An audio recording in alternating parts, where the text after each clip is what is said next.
Kisha siku ya saba Bwana akapumzika, kisha akampa mwanadamu akaweze kupumzika jinsi alivyopumzika.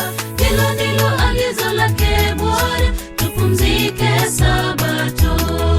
Sabato ndiyo muhuri wa uweza wa Bwana, ni ishara kati yetu naye. Sabato itadumu milele na hata milele. Basi sasa tupumzike Sabato, Sabato takatifu, maana ilitakaswa na kubarikiwa na Mungu mwenyewe. Sabato ndiyo muhuri wa uweza wa Bwana, ni ishara kati yetu naye. Sabato itadumu milele na hata milele. Basi sasa tupumzike Sabato, Sabato takatifu, maana ilitakaswa na kubarikiwa na Mungu mwenyewe.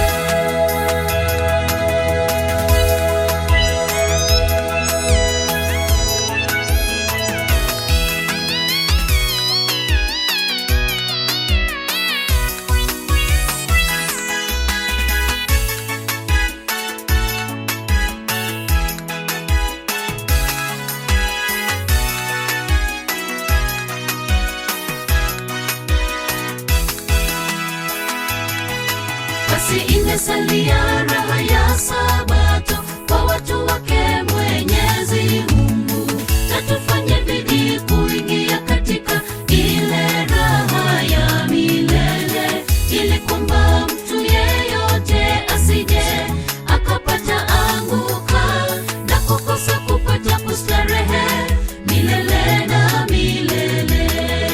Basi imesalia raha ya Sabato kwa watu wake Mwenyezi Mungu, na tufanye bidii kuingia katika ile raha ya milele, ili kwamba mtu yeyote asije akapata anguka na kukosa kupata kustarehe milele na milele. Sabato ndiyo muhuri wa uweza wa Bwana, ni ishara kati yetu naye. Sabato itadumu milele na hata milele. Basi sasa tupumzike Sabato, Sabato takatifu, maana ilitakaswa na kubarikiwa na Mungu mwenyewe.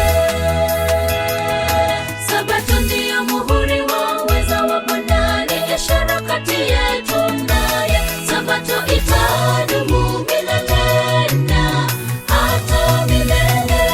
Basi sasa tupumzike Sabato, Sabato takatifu, maana ilitakaswa na kubarikiwa na Mungu mwenyewe.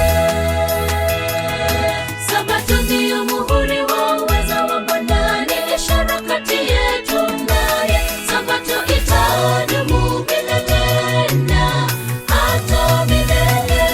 Basi sasa tupumzike Sabato, Sabato takatifu, maana ilitakaswa na kubarikiwa na Mungu mwenyewe.